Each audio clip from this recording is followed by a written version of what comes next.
Hi everybody, it's 3 a.m. in the morning. It is day 9 of the 4,500 mile ride for charity.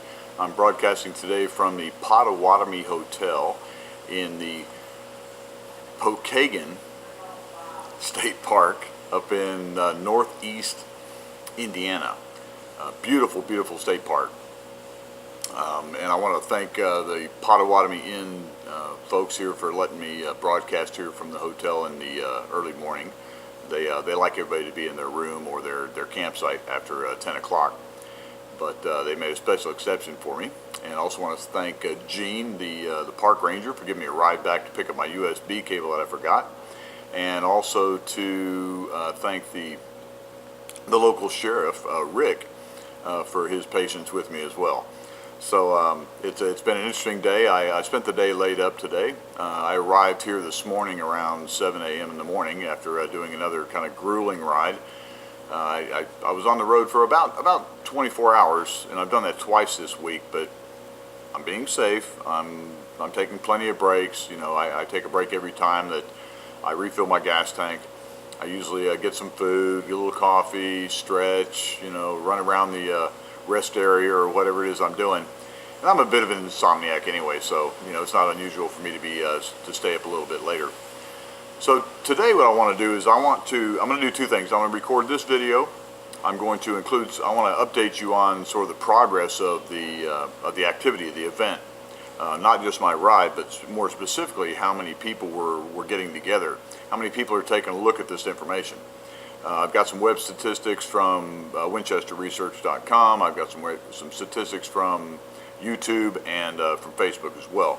So let me address that first, and then I'll cover a little bit about. I'll tell you a little bit about how the ride went the last couple of days, day 7 and 8, and tell you a little bit about the park that I'm staying in, and hopefully I'll be able to edit and show you some outside video.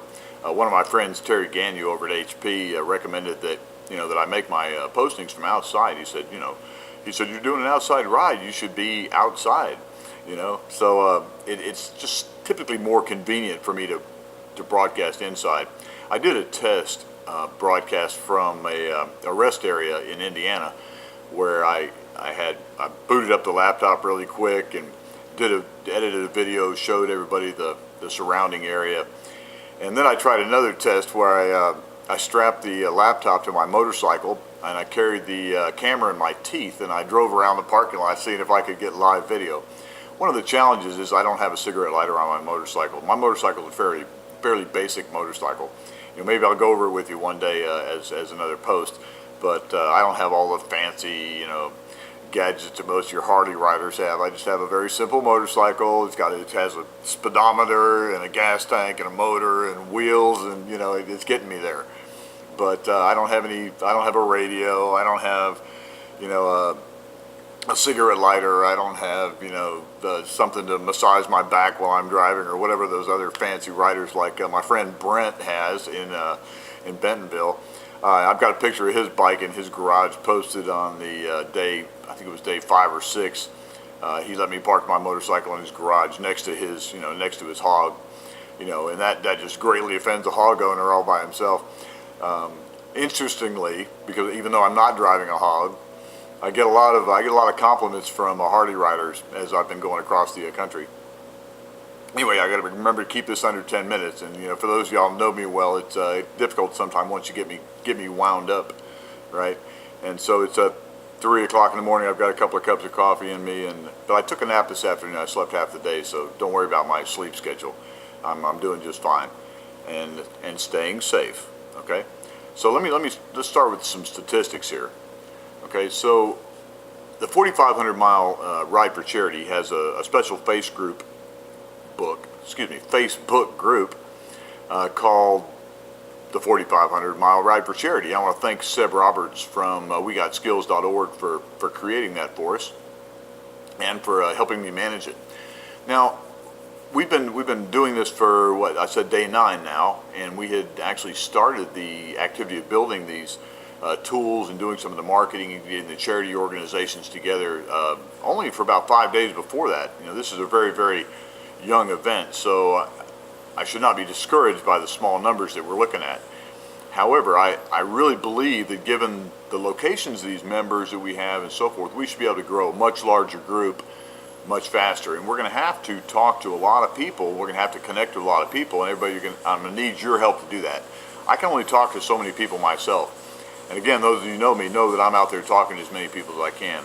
I think everybody that runs into me is about sick of hearing about this because I'm telling everybody, right? And it's not about me. I'm not trying to, self-aggrandize or promote myself or get a job or anything like that, okay? What I'm trying to do is I'm trying to get the largest group of people together possible to affect some change for the charities that we're recommending. All right, at $1 a piece, if we can get 1 million people, that's $1 million. And we get 10 million people, a quarter a piece, that's $2.5 million. I know I keep saying this, but I keep repeating it because if somebody drops in and sees only one of the videos, I want them to understand that message. Okay, it's very simple. And to get this group large, all we have to do is everybody just tell one person every day. Everybody tell one person, tell them to tell one person, and get them to donate. Don't send the money to me. I'll repeat that again because I was telling some people about it, and people reached into their wallet and wanted to hand me money. And I said, don't give me your money, okay? It's not for me. Go give it to the Star of Hope Mission, the Ottawa Mission, Child Advocates, the 100 Club, the Fender Music Foundation, Shoes for the World, Heart in Action, We Got Skills, Nehemiah Services. Give to those organizations. And if you can only afford $1, give $1. If you can afford more, give more. Okay. So some statistics I said I was going to get to. The charity group, the Facebook group, has 121 members. Okay. And all the content I post there is also seen by my friends, which is another 63 on my Facebook group. Okay, so we're talking only 184 people there. Okay, now what I find interesting about this though is that in the group that we have created, the 4,500 Mile Ride for Charity group, which Seb Roberts brought most of his friends in there, and so as did Ashi Hajiri and some of these other folks, right? So we have representatives in this group from Kenya, Zambia, Sri Lanka, Vancouver. We have one over in Iraq. Special shout out to Terry, the sister, a really good friend of mine. She's over there doing some contract work and suffering through the desert. Uganda, California, I know it's not a country, or Ontario, London, and Texas. Now, and a lot of the folks don't have their location identified because they're minors or whatever, and that's fine. But think about it. We're talking about 1, 2, 3, 4, 5, 6, 7, 8 countries, and well, Texas, just teasing.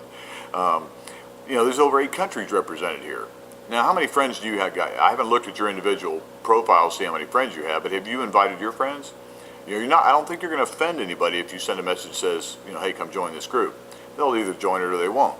And in preparing this, I was reminded of that myself, and I went and sent the invitation to my 63 friends, who probably got it from me once before. I don't remember. Anyway, I want to give special thanks to all the We Got Skills members who made this global reach possible. YouTube. We've only been doing YouTube for about 5 days now, and I think I have 5 videos out there, and we have a total of 82 views of the videos that we've been posted for the 4,500 mile.